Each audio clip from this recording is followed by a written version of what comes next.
नमस्कार फ्रेंड्स, मैं doctor Sumit Jaiswal, plastic and cosmetic surgeon. आज हम आपसे ब्रेस्ट रिडक्शन सर्जरी या रिडक्शन मेमोप्लास्टी डिस्कस करेंगे।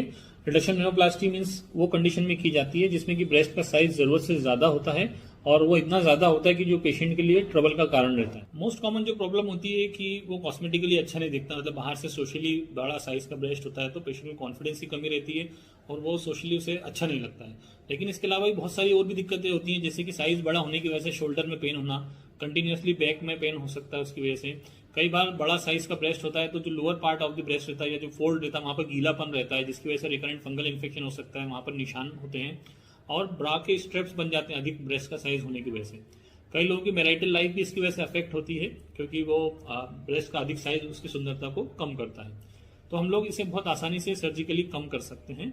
कई लोगों में प्रेगनेंसी के बाद, ब्रेस्ट फीडिंग के बाद ब्रेस्ट का साइज बढ़ता है और फिर वो कम नहीं हो पाता है, तो उन लोगों को भी यदि एबनॉर्मली ज्यादा साइज है तो उसे कम किया जा सकता है सर्जिकली। इसमें कोई मेडिसिन या दवाई नहीं होती है जिसको हम लें जिससे ब्रेस्ट का साइज कम हो जाए या बढ़ जाए। ऐसा कोई मेडिसिन या ट्यूब या ऑइंटमेंट पॉसिबल ही नहीं है। इसमें जो ब्रेस्ट रिडक्शन होता है, कई बार एक दूसरी कंडीशन होती है जिसे हम लोग ब्रेस्ट लिफ्ट कहते हैं, उसके साथ कई लोग कंफ्यूज करते हैं।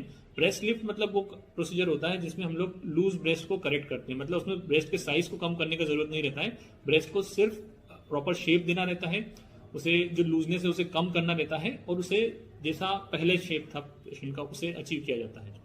ब्रेस्ट लिफ्ट सर्जरी कई बार रिडक्शन के साथ की जाती है या कई बार सिर्फ ब्रेस्ट लिफ्ट प्रोसीजर किया जाता है। ब्रेस्ट लिफ्ट करने का जरूरत आमतौर पर उन लोगों में पड़ता है जिनमें वेट लॉस, बहुत ज्यादा उन्होंने वेट लॉस किया है, 10-15 किलो वजन कम करा, उसकी वजह से ब्रेस्ट कम हो गए, या ब्रेस्ट फीडिंग कराने की वजह से ब्रेस्ट लूज हो गए हैं, या फिर बिना किसी कारण के with age looseness of breast आ गई है, तो उस कंडीशन में ब्रेस्ट लिफ्ट करना पड़ता है। जो ब्रेस्ट रिडक्शन प्रोसीजर होता है उसके भी लगभग इसी तरह से कारण हो सकते हैं। कई बार बिना किसी कारण के भी कई महिलाओं का, लड़कियों का ब्रेस्ट ज्यादा रहता है, प्यूबर्टी के बाद से ही साइज जो है एबनॉर्मली ज्यादा रहता है, उसमें कोई अंदर कोई पैथोलॉजी या कोई कारण नहीं रहता, लेकिन जस्ट हेरिडिटरी हो सकता है या बिना किसी कारण के हो सकता है। तो जो ब्रेस्ट रिडक्शन प्रोसीजर होता है उसमें हम लोगों का उद्देश्य ये रहता है कि ब्रेस्ट के साइज को कम करें, उसके शेप को प्रॉपर करें, यंग फीमेल के ब्रेस्ट की तरह उसको शेप को करें और उसे लिफ्ट भी करें, और इस तरीके से करें कि कम से कम इंसिजन और कम से कम स्कार आए, क्योंकि कॉस्मेटिक सर्जरी है, यदि बहुत ज्यादा निशान या स्कार आएंगे तो वो फिजिबल नहीं रहेगा प्रोसीजर करना। तो जो रिडक्शन प्रोसीजर होता है उसमें एक सर्कल आता है या एक इंसिजन रहता है जो एरियोला, निपल एरियोला के सराउंडिंग रहता है, तो उसमें कोई स्कार की विजिबिलिटी नहीं होती है, लेकिन एक वर्टिकल लाइन आती है जो निपल एरियोला से नीचे फोल्ड की तरफ जाती है, और एक हॉरिजॉन्टल लाइन रहती है जो कि जो इंफ्रामेमरी फोल्ड या ब्रेस्ट नीचे जो फोल्ड रहता है वहां पर जाती है, तो इन्वर्टेड टी टाइप का इंसिजन फाइनली बनता है। इनिशियली ये जो स्कार है विजिबल होता है क्योंकि हम लोग स्किन को भी निकाल रहे हैं, तो वो विजिबल होता है।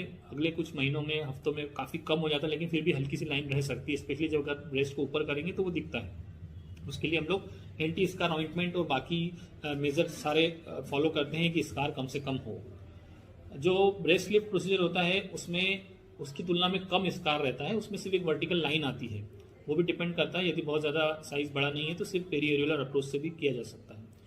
कई बार जो ब्रेस्ट लिफ्ट प्रोसीजर रहती है उसमें ब्रेस्ट के शेप को सही करने के साथ साथ ब्रेस्ट का इनलार्जमेंट का भी जरूरत रहता है। ये तीसरा ऑप्शन हो गया ब्रेस्ट का करेक्शन का कि आपको लिफ्ट भी करना है और इनलार्जमेंट भी करना है, तो उस केस में हम लोग इम्प्लांट भी कर सकते हैं simultaneously, breast lift plus breast implant to give proper shape and increase the size of the breast.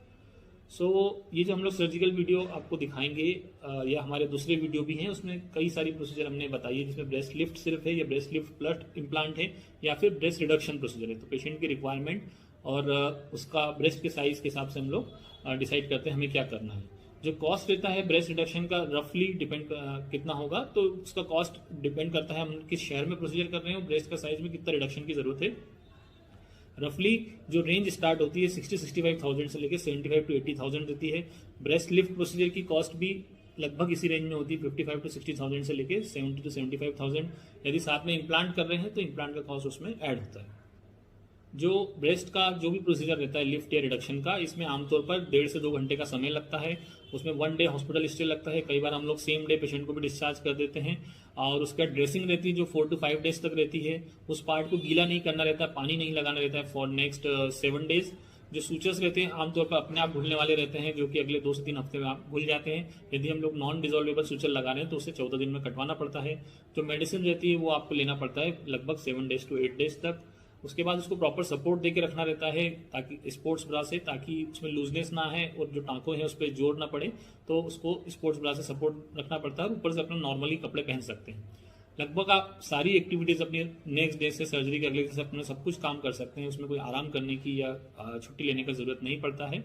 और जो स्कार का हमने बताया है कि उसके लिए आपको आफ्टर केयर करने का जरूरत रहता है ताकि जो विजिबिलिटी स्कार की कम से कम हो सके।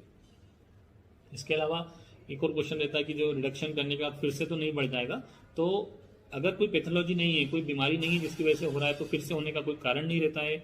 आप फ्यूचर में प्रेगनेंसी अगर करेंगे तो फिर प्रेगनेंसी में ऑब्वियसली साइज बढ़ेगा, लेकिन फिर वापस से प्रेगनेंसी जब जाएगी तो फिर से कम भी हो जाता है। तो प्रैक्टिकली इसमें एक बार करने के बाद फिर से साइज बड़ा होने का संभावना नहीं रहती है।